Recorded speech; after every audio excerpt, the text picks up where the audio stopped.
actually. My name is Hector. I met some of y'all today. I don't know all y'all's names, but I remember some. I met Darius about a year? Yeah, a year ago, something like that. We got together and he noticed that I was pretty good at writing. He's also pretty good at writing, so we got together and we wrote a little something.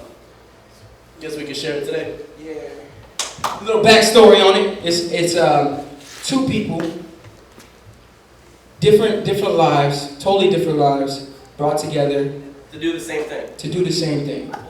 To do the same thing. It's deep. It's deep. Don't clap.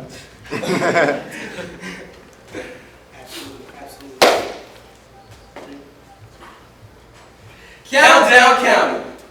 Titusville to be exact. Where the retired thrive, the shuttle launches, and the heat and humidity we do not lack. In fact, some days can be a little hotter than others, especially when you don't know yourself. I was an immature teenager striving to be his brother, and to add to that, R.I.P. to my mother. I come from a place where the flowers don't grow. The other side of the spectrum, where vacation and travel, these two things have no connection. But it's Coco, the COCOA, chanting out like a fight song just like any other football game. I look around and I tell myself, I want to leave here someday. I was a lost cub. I didn't know my identity, a clownfish trapped in this enemy. I was soul searching for serenity. There was no kin to me. I wanted to spread my wings and just fly somewhere else. Somewhere I could just go and be myself. But how can I do that when I don't know who that is? Walking through life, oblivious. I didn't know where I wanted to go, but I always ended up where you wanted me. Wandering, trying to please everyone I know, not knowing that those actions would be the ones that haunted me.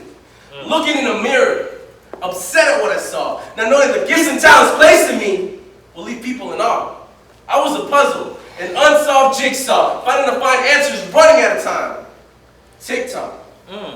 Searching and searching for the place you call home, where your peace flows freely and your love is sweeter than any honeycomb. You showed me that I wasn't alone.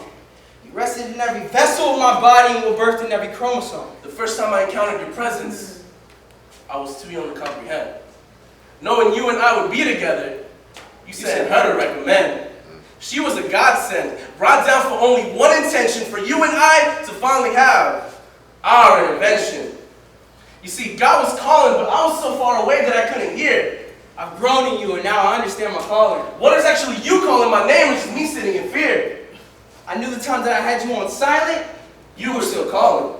But to be sincere, and it's appalling. I sometimes doubted. I never seen his love. My vision was always clouded. Because I called myself a mature Christian, but like a baby, I was still crawling.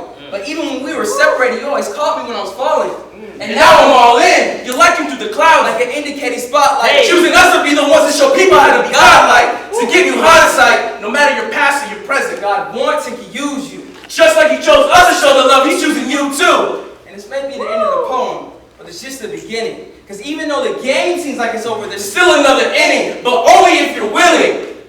Because to follow the one we call Jesus Christ, you're gonna have to sacrifice. But with sacrifice, there's freedom. To the people that are blind and don't know him, trust us, you need him.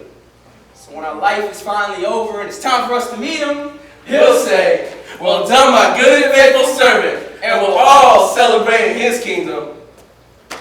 But the question is,